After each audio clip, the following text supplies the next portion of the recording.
Malam itu, udara terasa sangat dingin menyengat kulit. Namun, suasana di dalam rumah mewah milik Nyonya Marni justru terasa sangat panas dan sesak oleh riuh rendah suara manusia. Rumah besar dengan pilar-pilar tinggi yang menjulang itu dipenuhi oleh ratusan tamu undangan. Lampu gantung kristal raksasa memancarkan cahaya terang benderang ke seluruh penjuru ruangan utama, memantulkan kilau perhiasan mewah yang dipakai oleh para tamu. Meja-meja panjang berjejer rapi menampilkan hidangan lezat dan minuman mahal yang dihidangkan di dalam gelas-gelas kaca tipis dan elegan. Pesta ini diadakan secara khusus oleh Nyonya Marni untuk merayakan kedatangan menantunya sekaligus untuk memamerkan kekayaannya kepada teman-teman sosialitanya. Nadia berdiri di sudut ruangan dengan perasaan yang sangat tidak nyaman. Ia merapatkan jilbabnya, mencoba mencari ketenangan di tengah lautan manusia yang sejak tadi memandangnya dengan tatapan meremehkan. Di sampingnya berdiri Randy, suaminya yang tampak sangat sibuk tersenyum dan menyapa para tamu tanpa mempedulikan perasaan istrinya sama sekali. Sementara itu, di sudut lain yang lebih gelap, Ibu Hadijah berdiri dengan tenang. Ibu dari Nadia itu datang jauh-jauh dari kampung halamannya hanya untuk melihat putrinya hidup bahagia. Namun, perlakuan yang ia terima sejak menginjakan kaki di rumah ini sangat jauh dari kata layak. Nyonya Marni dengan sengaja tidak memberikan tempat duduk untuk besannya tersebut. Bahkan sejak acara dimulai, Nyonya Marni menyuruh Ibu Hadijah berdiri di dekat pintu dapur sambil memegang sebuah nampan kayu besar. Ibu Hadijah hanya diam dan menurut. Beliau adalah seorang wanita yang memiliki kesabaran luar biasa. Beliau ingin melihat sejauh mana keluarga suaminya itu memperlakukan orang lain, terutama orang yang mereka anggap miskin dan tidak berdaya. Nadia sudah berkali-kali mencoba mendekati ibunya untuk mengambil nampan tersebut. Tetapi Randy selalu menahan tangannya dan berbisik agar Nadia tidak membuat keributan di acara penting ibunya.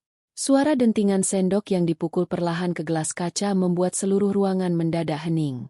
Semua mata kini tertuju ke arah panggung kecil yang berada di ujung ruangan. Nyonya Marni berdiri di sana dengan senyum angkuh yang menghiasi wajahnya. Ia memakai gaun yang penuh dengan taburan permata buatan, memegang sebuah mikrofon dengan gaya yang sangat percaya diri. Pembawa acara baru saja menyerahkan panggung kepadanya untuk memberikan kata sambutan.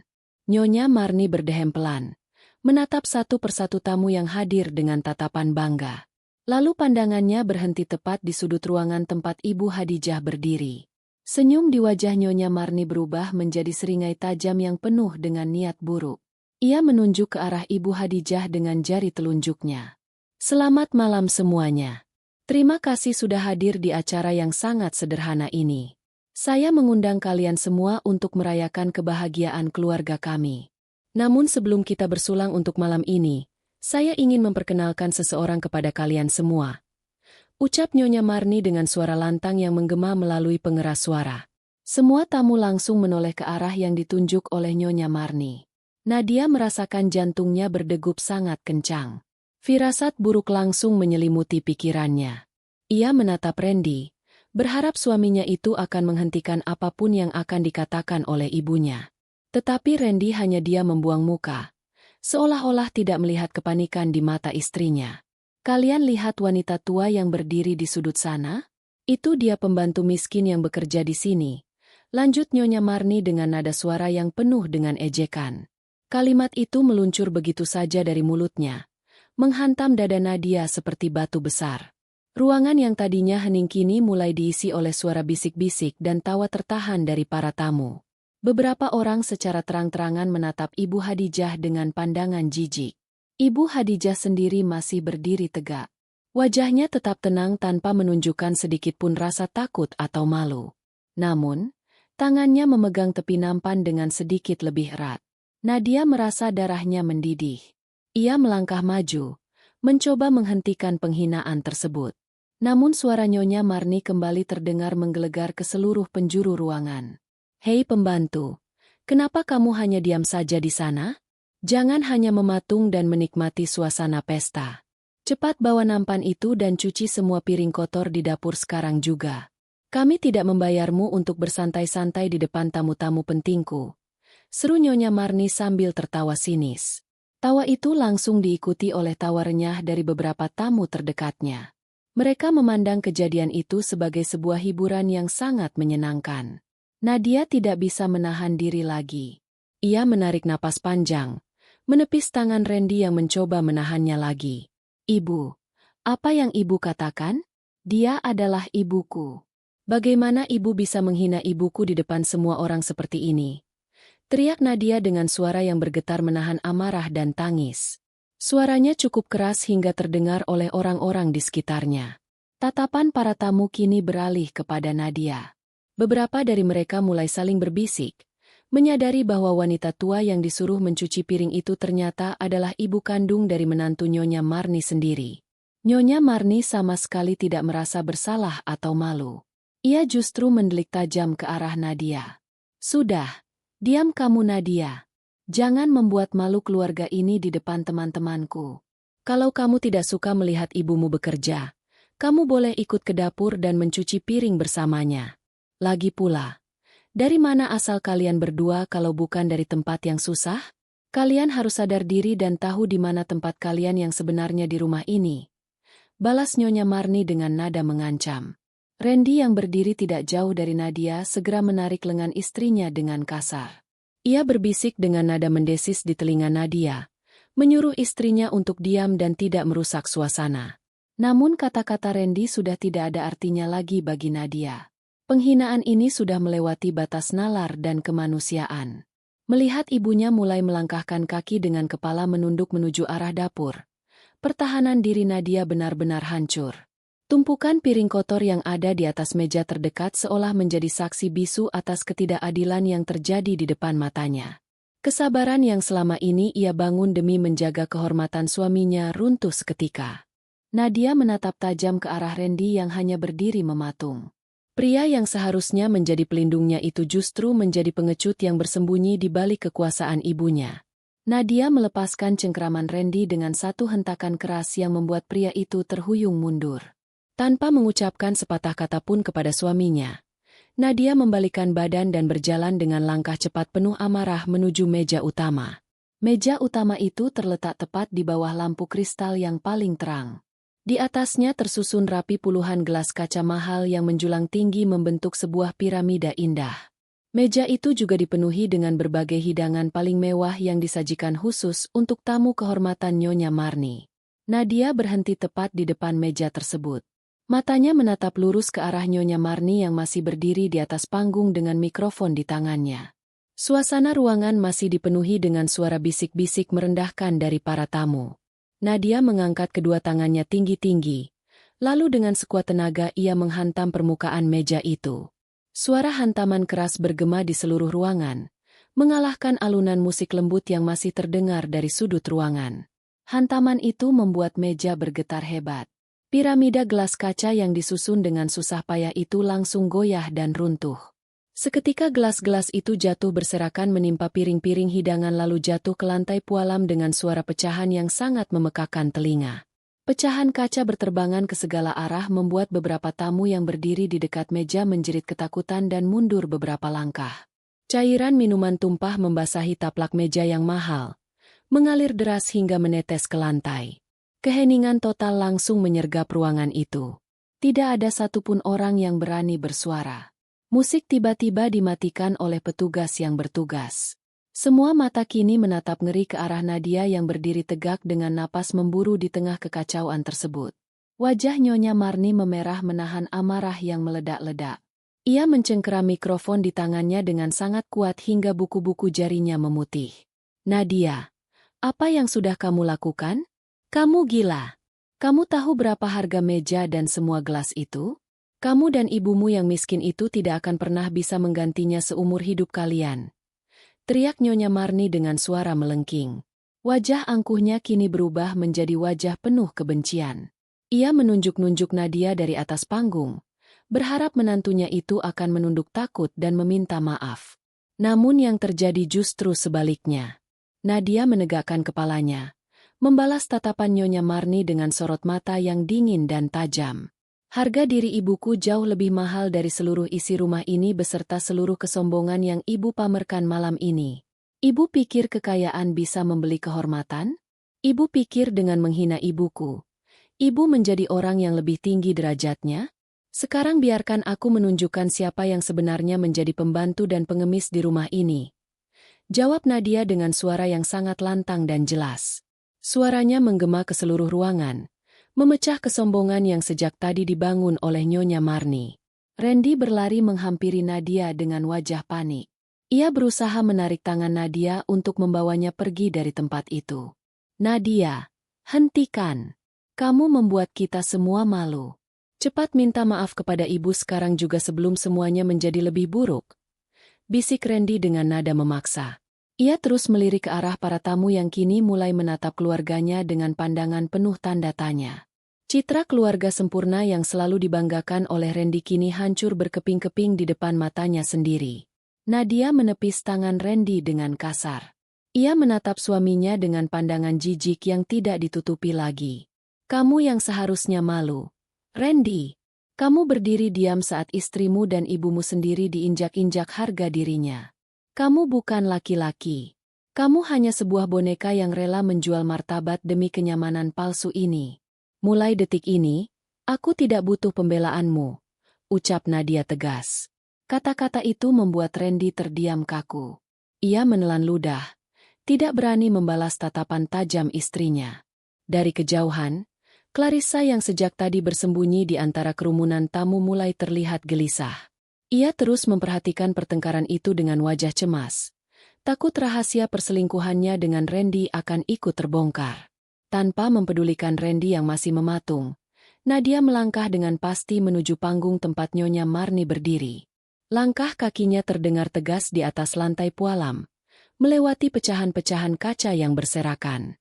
Beberapa tamu langsung menyingkir memberikan jalan bagi Nadia, karena mereka merasakan aura kemarahan yang sangat kuat dari wanita berhijab tersebut. Nyonya Marni mundur selangkah saat melihat menantunya berjalan mendekat. Untuk pertama kalinya ada kilat ketakutan di mata wanita tua yang sombong itu. Nadia menaiki tangga panggung kecil itu dengan tenang. Ia merebut mikrofon dari tangan Nyonya Marni secara paksa. Nyonya Marni mencoba melawan, tetapi tenaga Nadia jauh lebih kuat. Setelah mikrofon berada di tangannya, Nadia menatap seluruh tamu yang ada di ruangan itu. Ia merogoh saku pakaiannya dan mengeluarkan sebuah benda kecil penyimpan data. Ia lalu menoleh ke arah petugas yang mengurus layar pemancar gambar di samping panggung. Dengan tatapan mengancam, Nadia memerintahkan petugas itu untuk menyambungkan benda tersebut ke layar besar yang ada di belakang panggung. Petugas yang ketakutan itu langsung menuruti perintah Nadia tanpa banyak bertanya. Layar besar yang tadinya menampilkan nama Nyonya Marni kini berkedip, bersiap untuk menampilkan kebenaran yang akan menghancurkan hidup keluarga sombong itu malam ini juga. Semua orang menahan napas, tidak tahu badai apa yang akan segera menghantam mereka semua. Layar pemancar gambar raksasa di belakang panggung berkedip beberapa kali sebelum akhirnya memancarkan cahaya putih yang menyilaukan mata seluruh orang di ruangan tersebut. Keheningan yang sangat mencekam kembali menyelimuti ruang pesta. Semua tamu undangan menahan napas menatap tajam ke arah layar besar itu dengan dada berdebar kencang. Gambar pertama yang muncul di layar adalah sebuah dokumen resmi dengan kop surat berwarna merah gelap dan sebuah lambang tengkorak yang dipadukan dengan rantai besi tajam. Itu adalah lambang dari sebuah kelompok penagih utang paling berbahaya dan tak kenal ampun yang keberadaannya sangat ditakuti oleh orang-orang di berbagai tempat. Di bawah lambang mengerikan itu, tertulis nama Nyonya Marni dengan ukuran huruf yang sangat besar beserta rincian jumlah pinjaman uang yang nominalnya membuat siapa saja yang melihatnya akan menahan napas panjang.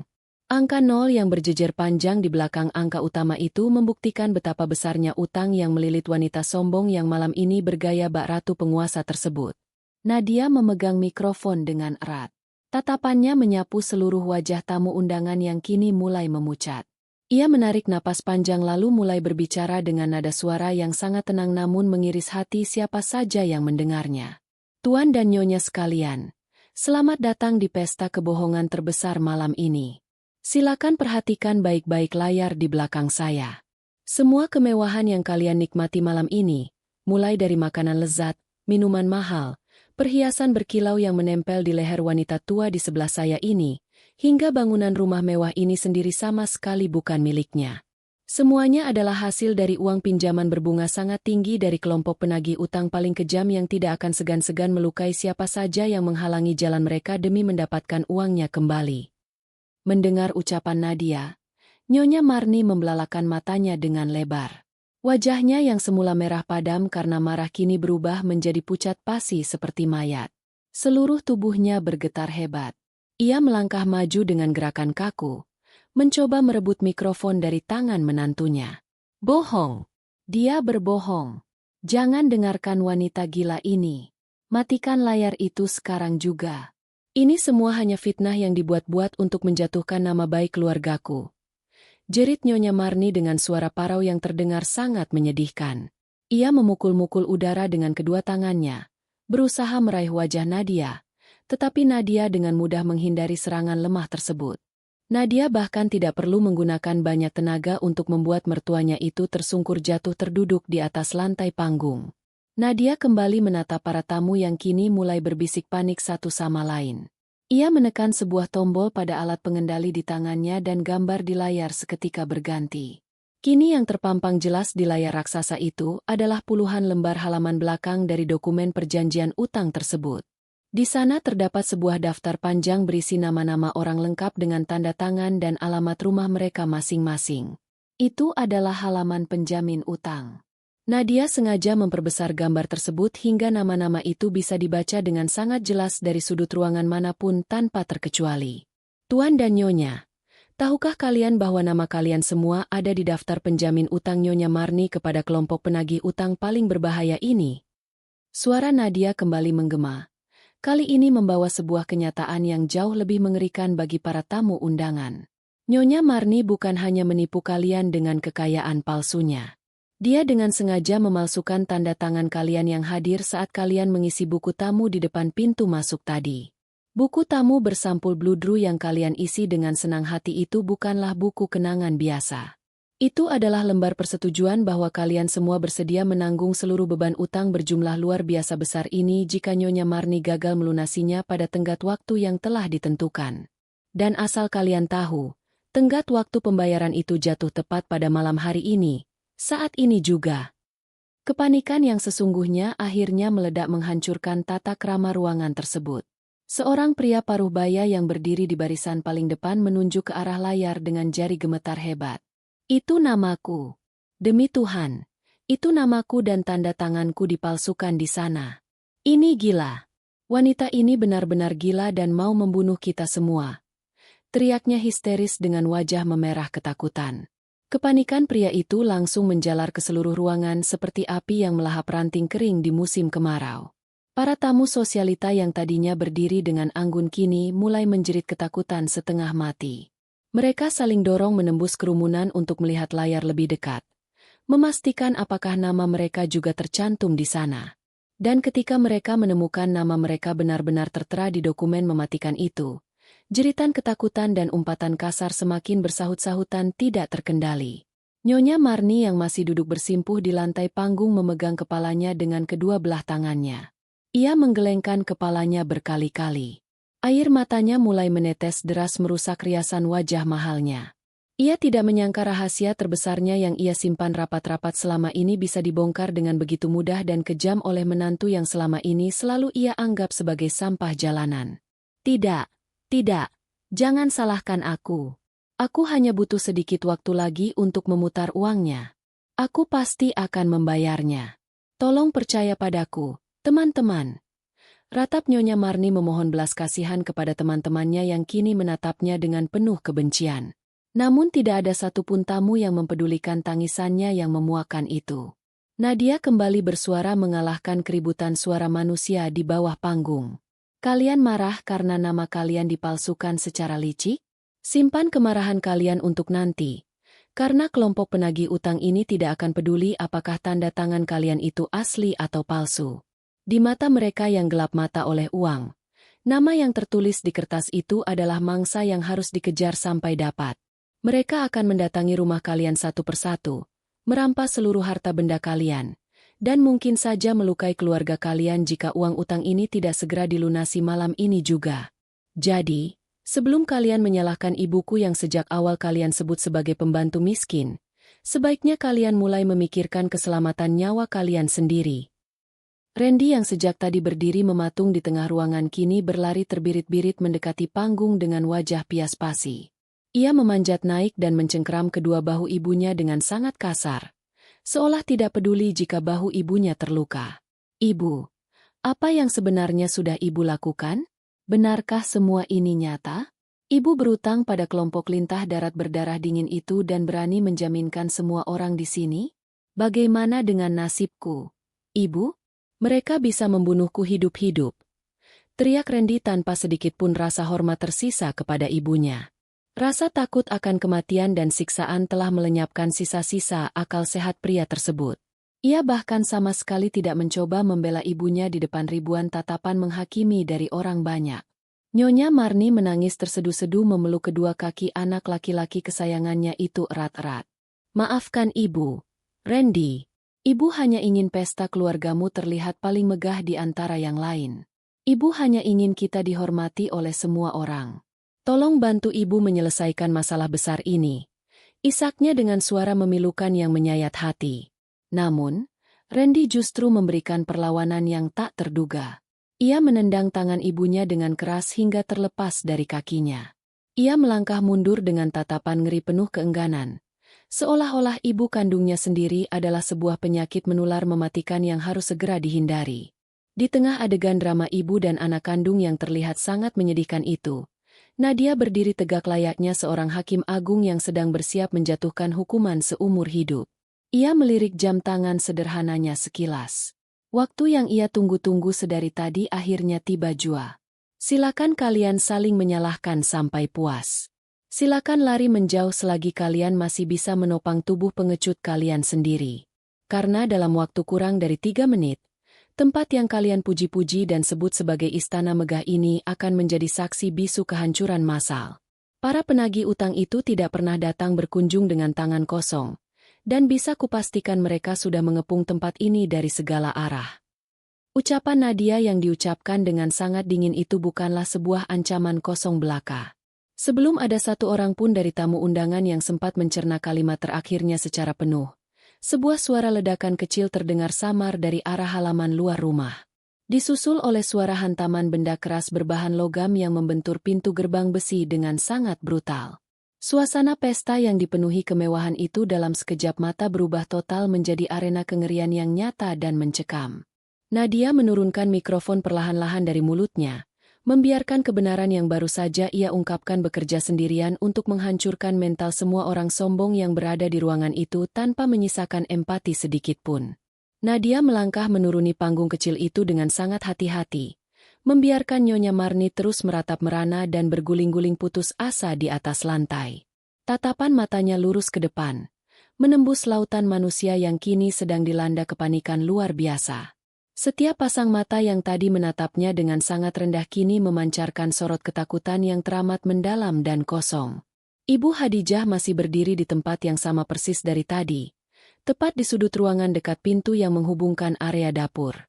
Wanita parubaya berpakaian sederhana itu sama sekali tidak menunjukkan ekspresi terkejut atau ketakutan sedikit pun dari wajahnya.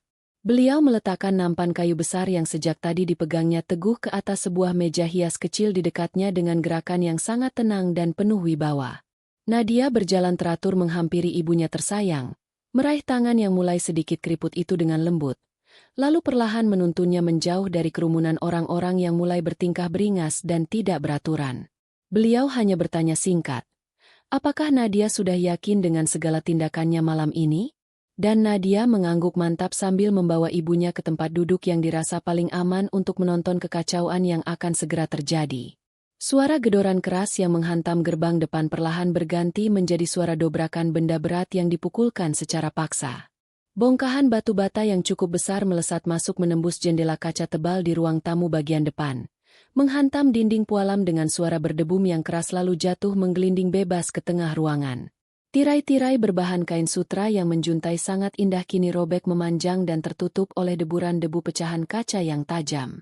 Udara malam yang dingin menggigit langsung berhembus kencang masuk ke dalam ruangan utama, membawa serta suara riuh rendah dari puluhan pria berbadan besar yang sedang berteriak-teriak melontarkan kata-kata kasar di halaman depan. Mereka telah berhasil merobohkan gerbang utama rumah tersebut, tanpa mendapati hambatan yang berarti dari penjaga keamanan yang ternyata sudah melarikan diri lebih awal. Buka pintunya lebar-lebar. Pengutang sialan. Jangan berani bersembunyi di dalam sana atau kami akan membakar seluruh bangunan rumah ini beserta seluruh isinya rata dengan tanah. Teriakan ancaman itu terdengar sangat lantang mengerikan. Menggema memantul menembus dinding-dinding rumah yang mewah. Suara hantaman benda tumpul pada pintu utama kayu jati yang sangat tebal membuat seluruh tamu undangan yang terjebak di dalam semakin kehilangan sisa akal sehat mereka. Pintu kayu kuat itu bergetar hebat berkali-kali, menandakan betapa liarnya kekuatan tenaga orang-orang yang sedang mengamuk di luar sana. Pelarian besar-besaran pun seketika terjadi. Ratusan tamu sosialita bergaun mewah itu berlari kocar-kacir menuju pintu arah belakang rumah, melewati lorong area dapur tempat di mana tadi Ibu Hadijah dengan kejam disuruh mencuci piring. Mereka berdesak-desakan ketat di lorong sempit tersebut, saling menyikut dengan kasar, saling mendorong tanpa peduli siapa di sebelahnya, dan saling tarik-menarik rambut atau gaun demi bisa keluar lebih dulu menyelamatkan diri. Tidak ada lagi sapaan manis bernada tinggi. Tidak ada lagi senyum ramah yang sebelumnya menghiasi wajah mereka. Yang ada hanyalah wajah-wajah memucat penuh kengerian yang berpeluh keringat dingin. Beberapa wanita yang tidak sengaja terjatuh di lantai bahkan sama sekali tidak dihiraukan oleh yang lain. Mereka terinjak-injak dengan kejam oleh rentetan kaki-kaki yang panik melarikan diri dari kejaran kelompok penagih utang beringas itu. Jeritan histeris, melengking, tangisan ketakutan yang tersendat, dan suara barang-barang pecah belah yang hancur berpadu menjadi sebuah simfoni kehancuran malam yang memekakan telinga siapapun yang mendengarnya. Di sudut ruangan luas yang lain, Clarissa, wanita muda yang selama ini menjadi pihak perusak dalam kehidupan pernikahan Nadia dan Randy, ikut terjebak lekat dalam arus kepanikan massa tersebut. Ia mencoba berlari menyusul kerumunan dengan sepatu hak tingginya yang merepotkan. Namun, langkah kakinya tiba-tiba tersandung ujung kaki meja hias yang dalam keadaan terbalik. Clarissa jatuh tertelungkup membentur lantai dengan keras. Wajahnya langsung menghantam permukaan lantai pualam yang dingin.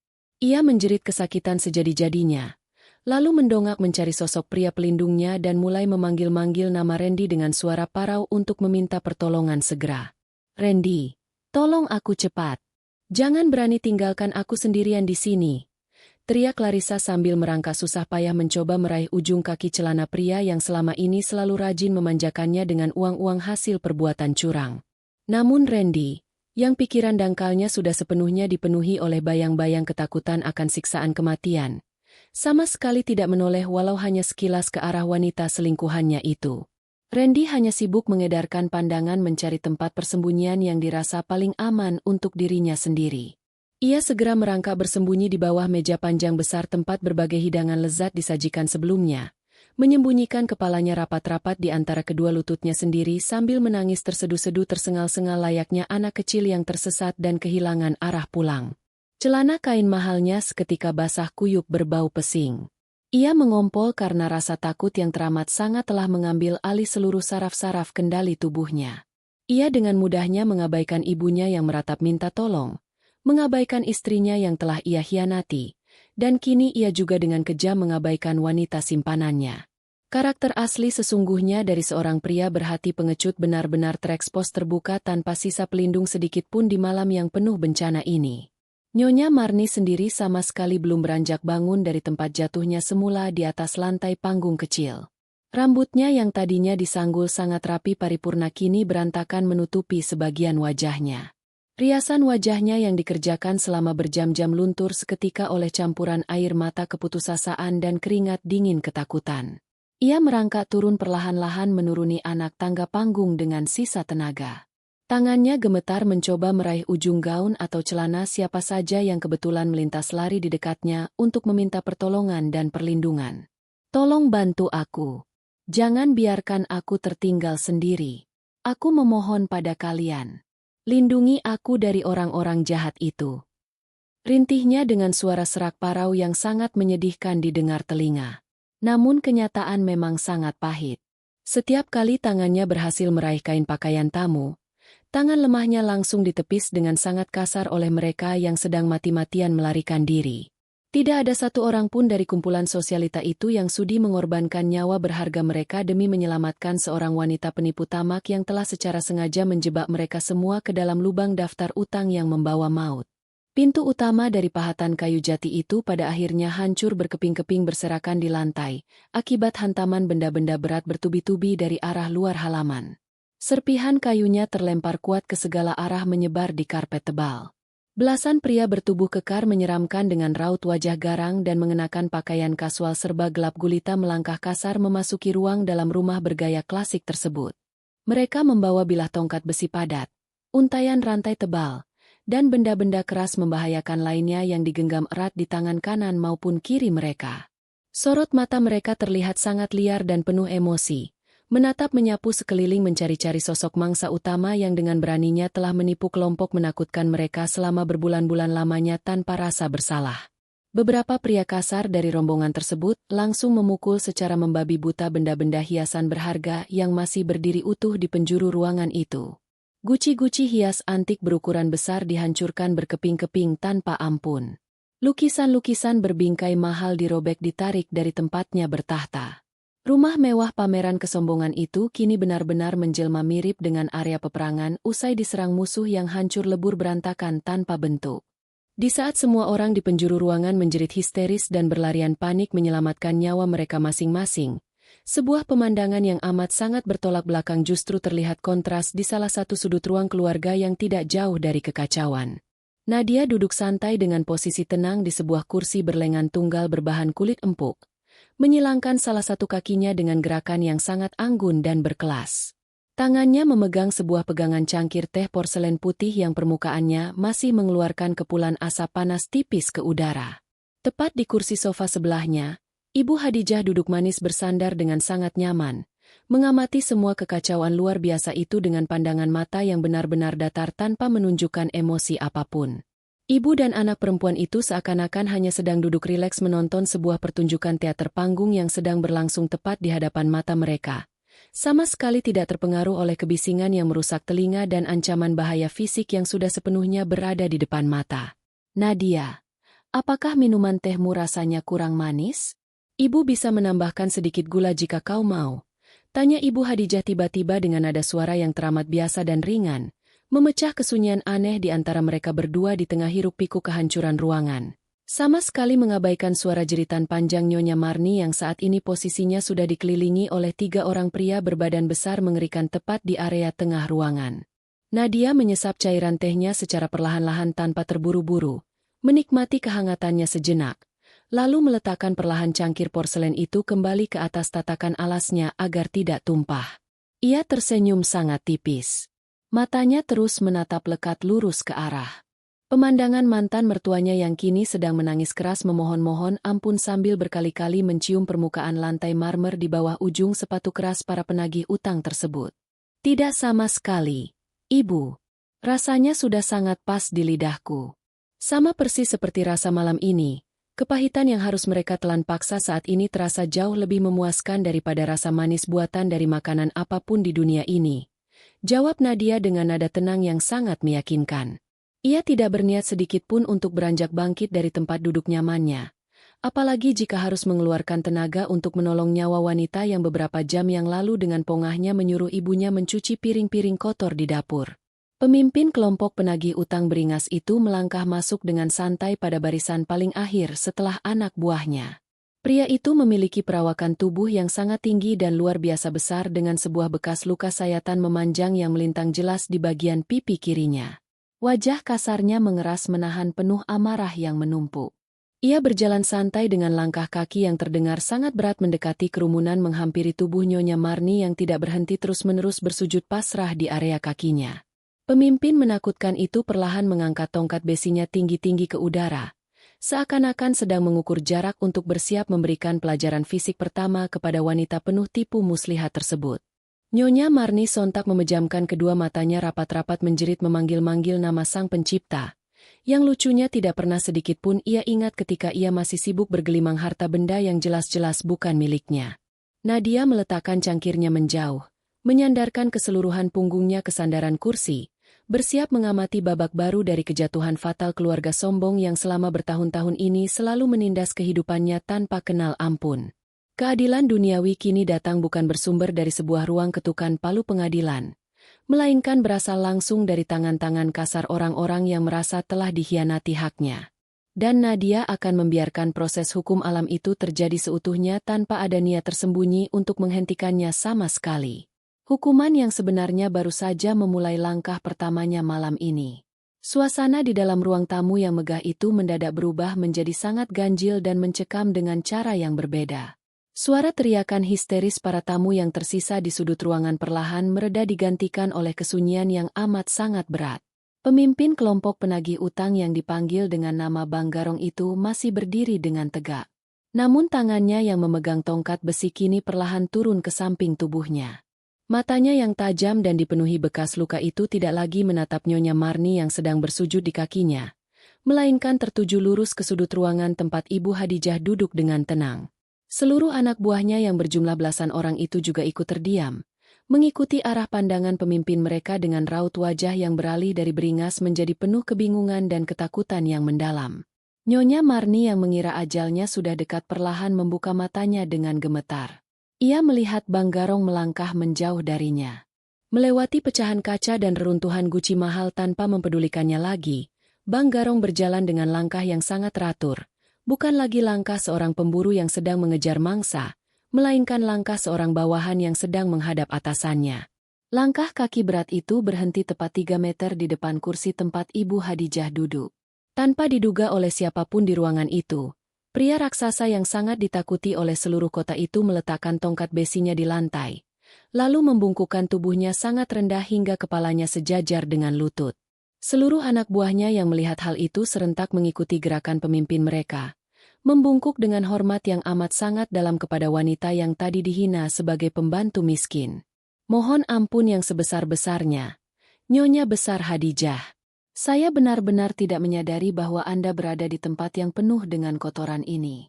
Jika saya tahu sejak awal, saya tidak akan pernah membiarkan kaki saya menginjakan kaki di sini dengan cara yang kasar seperti ini.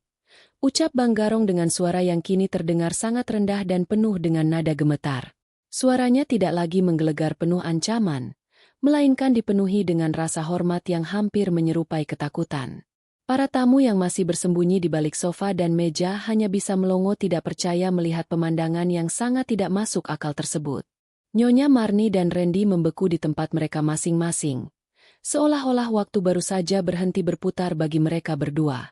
Ibu Hadijah menyesap tehnya untuk terakhir kali sebelum meletakkan cangkir itu dengan sangat tenang di atas meja hias di sampingnya.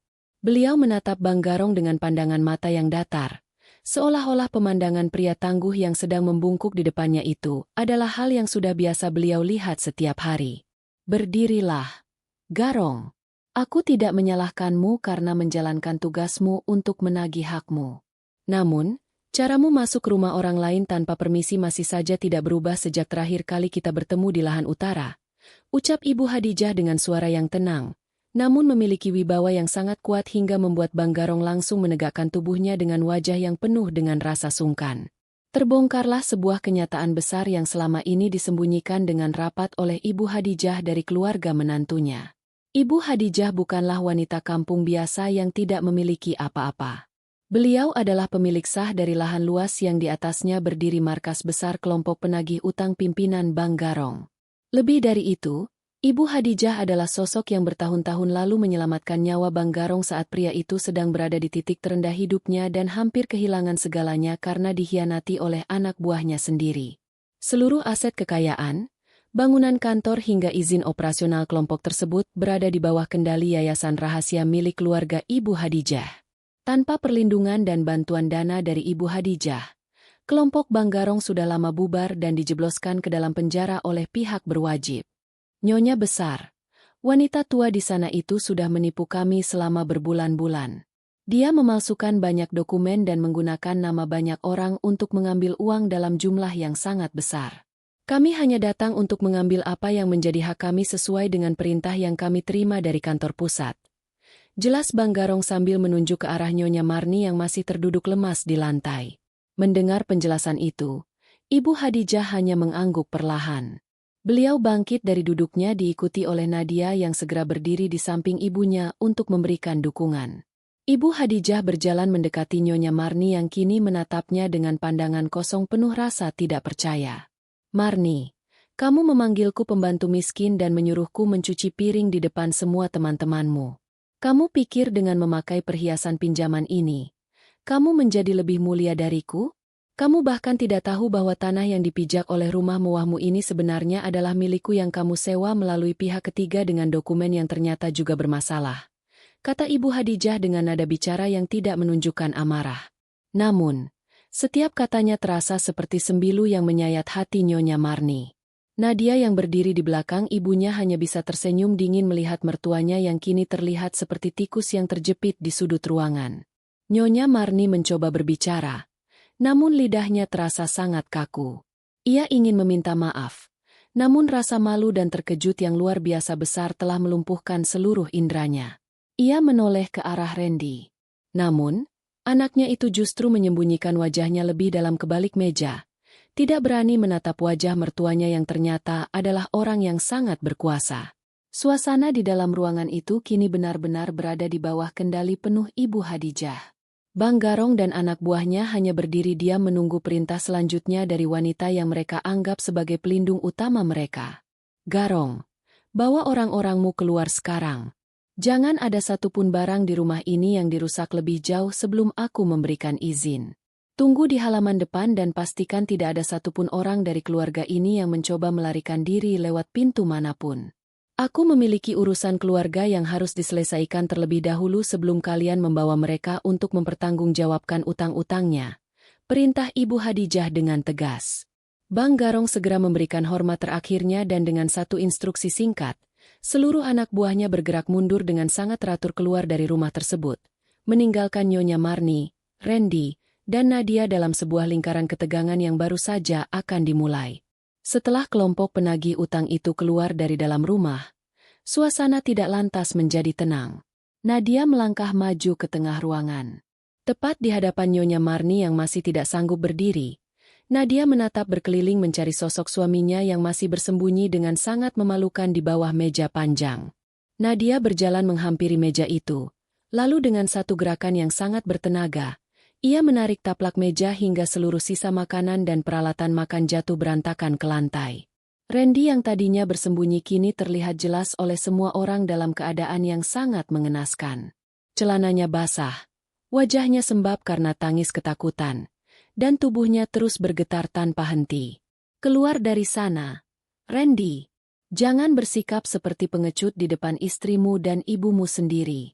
Aku masih punya satu hal lagi yang ingin aku tunjukkan kepada kalian semua sebelum malam yang indah ini berakhir," ucap Nadia dengan nada suara yang penuh dengan kebencian yang mendalam. Randy merangkak keluar dengan perlahan, mencoba berdiri, namun lututnya berkali-kali lemas. Ia tidak berani menatap mata Nadia. Di sisi lain ruangan, Clarissa yang tadi terjatuh mencoba bangkit dan bersembunyi di balik pilar besar. Namun, Nadia segera memanggil namanya dengan suara yang sangat lantang hingga wanita itu terlonjak kaget. Nadia kembali memegang pengeras suara dan mengarahkan pandangannya ke layar besar yang masih menyala di belakang panggung. "Kalian pikir penderitaan kalian hanya karena utang yang menumpuk? Tidak. Itu terlalu sederhana. Nyonya Marni, kamu selalu membanggakan anak laki-lakimu ini sebagai pria yang setia dan berbakti, bukan? Randy, kamu selalu berkata padaku bahwa kamu sedang bekerja lembur setiap malam untuk masa depan kita. Sekarang mari kita lihat apa yang sebenarnya kalian lakukan di belakangku selama ini," kata Nadia sambil menekan tombol di ponselnya yang tersambung ke layar tersebut. Seketika layar besar itu menampilkan rangkaian foto dan video pendek yang sangat jelas. Di sana terlihat Randy sedang bermesraan dengan Clarissa di berbagai tempat mewah yang dibiayai menggunakan uang simpanan milik Nadia yang selama ini Randy kelola. Tidak hanya itu, layar juga menampilkan rekaman percakapan suara antara Randy, Nyonya Marni, dan Clarissa. Dalam rekaman itu terdengar jelas rencana busuk mereka untuk menjebak Ibu Hadijah. Nyonya Marni terdengar mengatakan bahwa mereka harus membuat Ibu Hadijah terlihat seperti pencuri barang berharga di rumah itu agar mereka bisa memeras uang dari Nadia dan memaksa Nadia untuk menyerahkan seluruh aset yang ia miliki atas nama ibunya. Mereka berencana menggunakan uang itu untuk menutupi utang-utang Nyonya Marni dan membiayai pernikahan rahasia antara Randy dan Clarissa. Jadi, inilah alasan kalian begitu semangat mengundang ibuku datang? Kalian ingin memfitnah seorang wanita tua yang tidak berdosa demi menutupi ketamakan kalian sendiri? Kalian benar-benar manusia yang tidak memiliki nurani sedikit pun. Ucap Nadia dengan suara yang mulai serak karena menahan emosi yang meluap. Para tamu yang masih tersisa dan melihat rekaman itu di layar serentak mengeluarkan suara cemoohan yang sangat keras. Mereka yang tadi takut kini berbalik menjadi benci dan jijik kepada keluarga Nyonya Marni. Citra keluarga terhormat yang selama ini dibangun dengan susah payah oleh Nyonya Marni kini hancur lebur berkeping-keping dan tidak mungkin bisa diperbaiki lagi. Randy jatuh berlutut di depan Nadia, mencoba meraih ujung pakaian istrinya. Namun, Nadia segera mundur dengan rasa jijik yang luar biasa. Nadia, tolong dengarkan penjelasanku. Itu semua ide ibu. Aku hanya terpaksa menuruti kemauannya karena aku takut padanya. Aku masih mencintaimu. Nadia, tolong ampuni aku sekali ini saja. Teriak Randy sambil menangis meraung-raung di depan kaki Nadia. Suaranya terdengar sangat parau dan memuakkan bagi siapa saja yang mendengarnya. Ia sama sekali tidak memiliki rasa malu lagi meskipun perbuatannya sudah terpampang jelas di depan umum. Clarissa yang merasa namanya ikut terseret dalam kehancuran ini mencoba membela diri dengan berteriak dari kejauhan. Nadia, aku juga korban di sini. Randy yang mengejarku dan menjanjikan banyak hal padaku. Aku tidak tahu kalau dia punya rencana sejahat itu terhadap ibumu. Seru Clarissa dengan wajah yang ketakutan. Namun Nadia sama sekali tidak mempedulikan teriakan wanita itu. Baginya, Clarissa dan Randy adalah dua orang yang sama-sama busuk dan pantas mendapatkan ganjaran yang setimpal atas perbuatan mereka yang melampaui batas kewajaran manusia. Nyonya Marni yang melihat seluruh rencana rahasianya terbongkar hanya bisa menunduk dalam-dalam. Ia menyadari bahwa malam ini adalah akhir dari segala kemewahan dan kehormatan semu yang ia miliki. Semua orang yang tadi memujinya kini menatapnya dengan pandangan paling rendah yang bisa diberikan oleh manusia. Cukup, Randy. Jangan mengemis padaku. Kamu dan ibumu sudah menunjukkan wajah asli kalian yang sangat menjijikan. Sekarang persiapkan diri kalian untuk menerima akibat dari setiap perbuatan yang telah kalian tanam. Kehormatan tidak bisa dibeli dengan uang hasil menipu dan cinta tidak bisa dibangun di atas pengkhianatan. Tegas Nadia. Ia kemudian menoleh ke arah ibunya yang masih berdiri dengan tenang di samping panggung. Ibu Hadijah mengangguk pelan, memberikan isyarat bahwa sudah waktunya untuk mengakhiri drama di dalam rumah tersebut. Nadia mematikan pengeras suaranya dan berjalan mendekati pintu utama yang sudah hancur. Ia menatap ke halaman rumah yang kini dipenuhi oleh orang-orang Bang Garong yang sedang berjaga. Garong, masuklah kembali. Selesaikan urusanmu dengan mereka.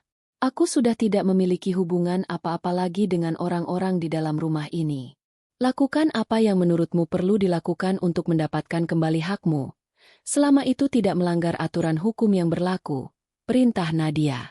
Bang Garong tersenyum tipis.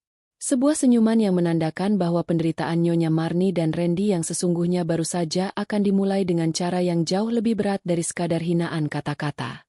Nadia dan Ibu Hadijah berjalan keluar menembus kegelapan malam, meninggalkan segala kenangan pahit di rumah mewah yang kini terasa sangat sunyi dan dipenuhi dengan bayang-bayang penyesalan yang terlambat. Langkah kaki Nadia yang tadinya sudah bersiap untuk meninggalkan ruang tamu yang hancur berantakan itu tiba-tiba terhenti tepat di ambang pintu utama. Udara malam berhembus masuk membawa hawa dingin yang menusuk tulang. Namun tekad di dalam hati Nadia jauh lebih dingin dari angin malam itu. Ia melepaskan pegangan tangannya dari tangan ibunya sejenak, lalu membalikkan badan untuk menatap kembali ke arah dalam ruangan.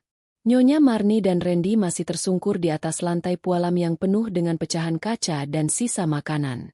Bang Garong dan anak buahnya masih berdiri mengelilingi mereka bagaikan sekumpulan pemangsa yang sedang menunggu perintah terakhir sebelum menerkam mangsanya hingga habis tidak tersisa. Nadia merogoh ke dalam tas jinjingnya dengan gerakan pelan dan tenang, lalu mengeluarkan sebuah map tebal berisi kumpulan dokumen resmi yang sudah ditandatangani di atas meterai pengesahan negara. Nadia berjalan kembali mendekati kerumunan tersebut. Suara langkah kakinya terdengar sangat jelas memecah kesunyian malam yang mencekam. Ia menyerahkan map tebal tersebut langsung ke tangan Bang Garong. Pemimpin kelompok penagih utang itu menerima dokumen tersebut dengan penuh rasa hormat, lalu membuka lembaran demi lembaran kertas di dalamnya dengan teliti. Mata Bang Garong terbelalak sekilas membaca isi dari dokumen resmi tersebut. Namun kemudian senyum tipis yang sangat mengerikan mengembang di wajahnya yang penuh bekas luka. Ia menatap ke arah Nyonya Marni dan Randy secara bergantian, lalu menganggukkan kepalanya kepada Nadia sebagai tanda bahwa ia memahami sepenuhnya situasi yang baru saja berubah secara drastis tersebut. Nadia menghela napas panjang, mempersiapkan dirinya untuk memberikan pukulan penghabisan yang akan meruntuhkan seluruh sisa kesombongan mantan keluarga mertuanya itu hingga rata dengan tanah. Tadi aku mengatakan bahwa aku tidak memiliki hubungan apa-apa lagi dengan orang-orang di rumah ini. Namun, aku melupakan satu rincian kecil yang sangat penting, ucap Nadia dengan suara yang menggema lantang di seluruh ruangan. Nyonya Marni mendongakkan kepalanya dengan susah payah. Matanya yang bengkak karena menangis menatap menantunya dengan pandangan penuh tanya sekaligus ketakutan yang mendalam. Randy juga ikut menatap istrinya, berharap ada sedikit keajaiban atau pengampunan yang keluar dari mulut wanita yang telah ia hianati tersebut. Beberapa hari yang lalu, setelah aku mengetahui semua kebusukan yang kalian rencanakan terhadap ibuku, aku memutuskan untuk mengambil tindakan pencegahan. Bang Garong, silakan bacakan kepada mereka apa isi dari dokumen pengesahan yang baru saja aku serahkan kepadamu itu. Bang Garong berdehem keras lalu membacakan isi dokumen itu dengan suara lantang yang menggelegar. Ia menyatakan bahwa seluruh surat utang atas nama Nyonya Marni telah sepenuhnya diambil alih dan dilunasi oleh pihak lain. Dan pihak lain tersebut tidak lain dan tidak bukan adalah Nadia sendiri. Dokumen itu juga menyatakan secara sah di mata hukum bahwa seluruh harta benda yang dijadikan jaminan, termasuk bangunan rumah mewah ini, seluruh perabotan di dalamnya hingga barang-barang berharga yang melekat di tubuh Nyonya Marni dan Randy, kini secara resmi telah berpindah tangan menjadi hak milik mutlak atas nama Nadia. Mendengar pembacaan dokumen tersebut, Nyonya Marni menjerit histeris sejadi-jadinya. Ia memukul-mukul lantai pualam dengan kedua tangannya hingga memar, tidak sanggup menerima kenyataan bahwa menantu yang selama ini ia injak-injak harga dirinya kini telah menjadi pemilik sah dari seluruh kehidupan dan masa depannya. Randy merangkak maju mendekati kaki Nadia. Air mata dan ingus bercampur di wajahnya yang kuyu. Nadia, aku mohon jangan lakukan ini. Jika rumah ini kau ambil, di mana kami akan tinggal? Kami tidak punya tempat berteduh lagi. Tolong kasihanilah ibuku yang sudah tua. Setidaknya biarkan kami membawa beberapa barang dari rumah ini untuk bertahan hidup. Rengek Randy dengan suara parau yang terdengar sangat menyedihkan. Ia memohon belas kasihan dengan cara yang paling merendahkan harga dirinya sendiri sebagai seorang laki-laki. Namun, hati Nadia sudah benar-benar tertutup rapat oleh lapisan es kekecewaan yang sangat tebal akibat pengkhianatan yang dilakukan oleh pria di depannya itu. Nadia menatap tajam ke arah Randy, lalu mengalihkan pandangannya ke arah Nyonya Marni yang masih meratap meraung-raung. Kasihan? Di mana rasa kasihan kalian saat kalian merencanakan fitnah keji untuk ibuku? Tadi ibu menyuruh ibuku mencuci piring di depan ratusan tamu undangan untuk mempermalukannya, bukan? Sekarang silakan ibu cari piring kotor di tempat lain. Keluar dari rumahku malam ini juga tanpa membawa satu barang pun yang bukan hak kalian. Perintah Nadia dengan nada suara yang sangat dingin dan menusuk. Kalimat itu meluncur tajam layaknya belati yang langsung menghujam jantung kesombongan Nyonya Marni dan Randy. Nadia membalikkan badan, sama sekali tidak sudi lagi melihat wajah dua manusia yang dipenuhi oleh ketamakan tersebut. Bang Garong langsung memberikan isyarat kepada anak buahnya untuk bertindak cepat. Belasan pria berbadan kekar itu langsung meringkus tubuh Nyonya Marni dan Randy secara paksa. Nyonya Marni memberontak meronta-ronta. Namun tenaga pria-pria itu jauh lebih besar. Mereka melucuti semua perhiasan mewah yang menempel di tubuh Nyonya Marni. Kalung permata, cincin berlian hingga gelang emas berukuran besar dilepas secara paksa dari kulitnya. Randy juga mengalami hal yang sama. Jam tangan mahalnya dirampas tanpa ampun. Bahkan sepatu kulit mahal yang dikenakan oleh Randy dan sepatu hak tinggi milik Nyonya Marni ikut dilepas paksa oleh para penagih utang tersebut. Mereka berdua kini benar-benar tidak memiliki apa-apa selain pakaian yang melekat di badan mereka. Clarissa yang melihat kejadian mengerikan itu dari balik pilar langsung melarikan diri mengendap-endap keluar lewat pintu samping, meninggalkan kekasih gelapnya itu menghadapi kehancurannya sendirian tanpa pernah menoleh ke belakang lagi. Tubuh Nyonya Marni dan Randy diseret tanpa ampun melewati ruang tamu, menyusuri halaman depan yang dipenuhi oleh serpihan kaca dan bebatuan menuju ke arah pintu gerbang utama yang sudah rusak parah. Kulit kaki mereka tergores dan berdarah karena harus berjalan tanpa alas kaki di atas permukaan tanah dan kerikil yang kasar. Mereka terus menjerit memohon ampun sepanjang jalan, namun sama sekali tidak ada yang mempedulikan tangisan mereka. Nadia dan Ibu Hadijah berdiri di teras rumah, menyaksikan proses pengusiran itu dengan tatapan kosong.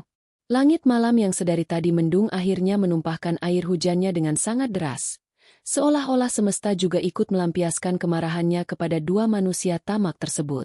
Para penjaga berbadan besar itu melemparkan tubuh Nyonya Marni dan Randy begitu saja ke atas aspal jalanan di luar gerbang rumah. Tubuh mereka membentur genangan air hujan yang kotor dan dingin. Nyonya Marni menangis terseduh-seduh sambil memeluk tubuhnya sendiri yang mulai menggigil kedinginan.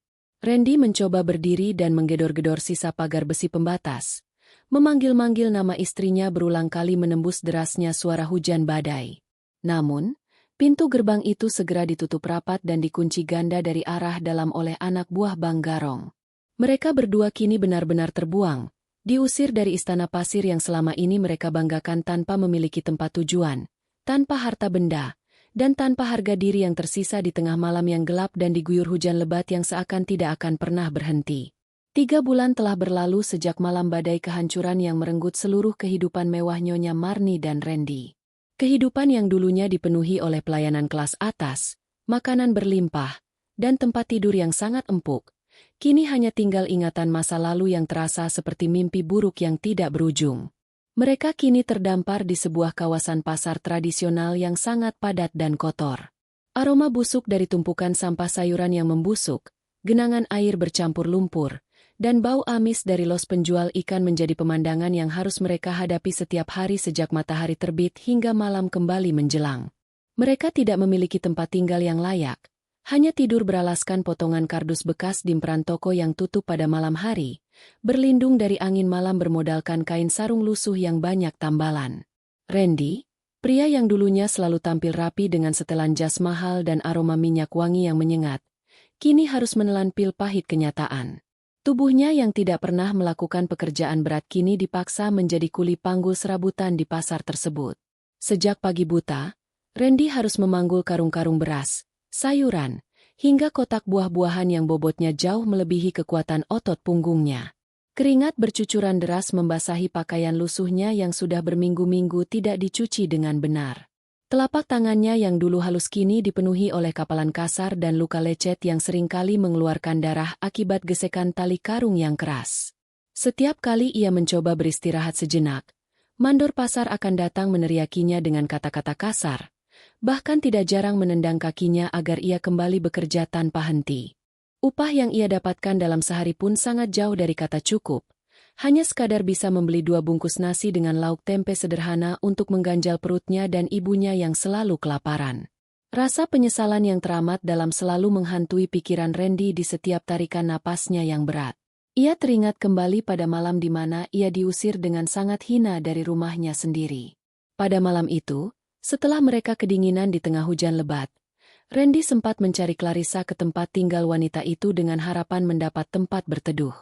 Namun Clarissa dengan kejam mengusirnya dari depan pintu, mengutuknya sebagai pria miskin yang tidak berguna, lalu membuang barang-barang pemberian Randy ke wajah pria itu sebelum akhirnya menghilang entah kemana bersama pria lain yang lebih kaya.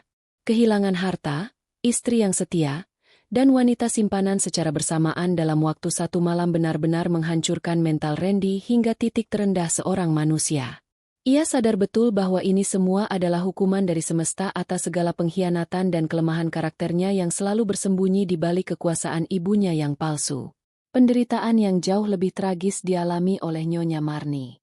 Wanita paruhbaya yang dulunya sangat gila hormat dan selalu memandang rendah orang lain itu perlahan-lahan mulai kehilangan kewarasan akal sehatnya.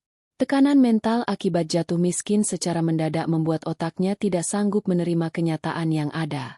Matahari bersinar sangat terik memanggang atap-atap seng di area pembuangan sampah pasar.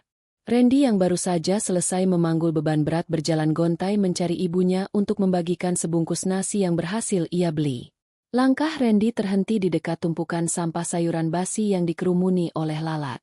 Di sana ia melihat pemandangan yang seketika membuat hatinya hancur berkeping-keping dan air matanya tumpah tanpa bisa ditahan lagi. Nyonya Marni sedang duduk berjongkok di dekat sebuah genangan air bekas cucian piring milik penjual makanan kaki lima.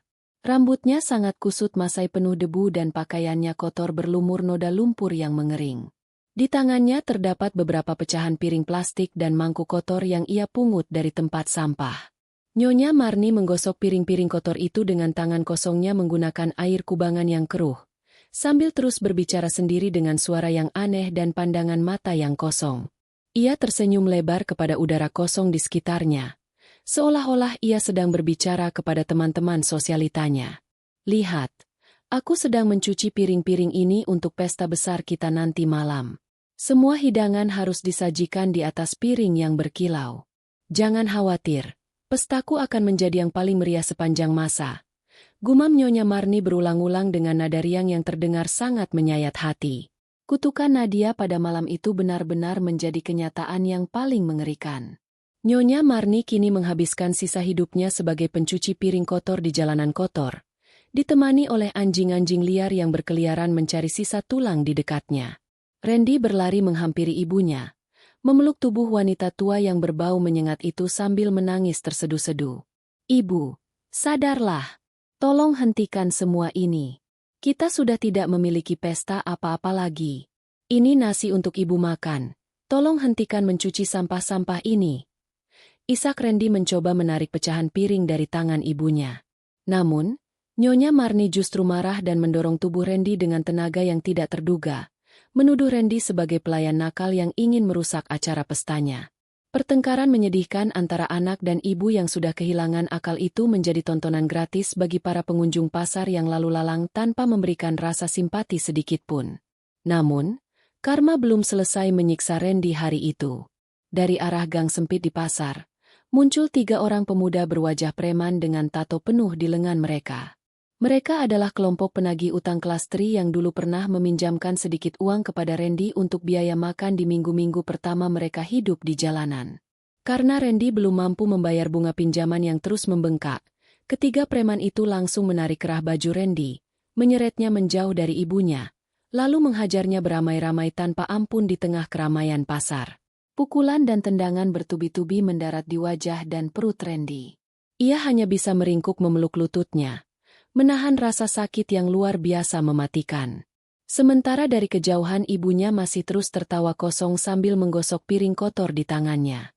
Randy memejamkan mata di bawah siksaan fisik tersebut, menyadari dengan penuh kepasrahan bahwa hidup di dasar selokan yang paling kotor ini adalah balasan yang sangat adil atas kejahatan hatinya di masa lalu. Hukuman dunia ini terasa jauh lebih panjang dan lebih menyiksa daripada kematian itu sendiri. Matahari bersinar sangat terik memanggang permukaan jalan raya yang terbuat dari aspal keras. Di salah satu sudut jalan protokol kota yang dipenuhi oleh gedung-gedung pencakar langit yang menjulang tinggi, aktivitas manusia terlihat sangat sibuk. Kendaraan berlalu lalang tanpa henti menciptakan suara bising yang memekakan telinga. Di dekat sebuah gerbang masuk menuju tempat penginapan paling megah di kota itu, duduk seorang pengemis laki-laki dengan kondisi tubuh yang sangat memprihatinkan. Pakaian yang membalut tubuh kurusnya sudah sangat robek dan dipenuhi oleh noda kotoran yang mengeras. Aroma tubuhnya menyengat penciuman siapa saja yang berjalan melewatinya. Laki-laki itu adalah Randy. Pria yang dulunya memiliki segalanya kini benar-benar hancur dan hidup bergantung pada belas kasihan orang-orang yang lalu lalang di jalanan. Luka memar sisa pukulan dari para penagih utang kelas Tri di pasar beberapa waktu lalu masih membekas jelas di wajahnya, membuat sebelah matanya bengkak dan sulit untuk dibuka sepenuhnya. Ia tidak lagi memiliki tenaga untuk bekerja sebagai kuli angkut sehingga mengemis menjadi satu-satunya jalan untuk mempertahankan sisa-sisa nyawanya di dunia ini.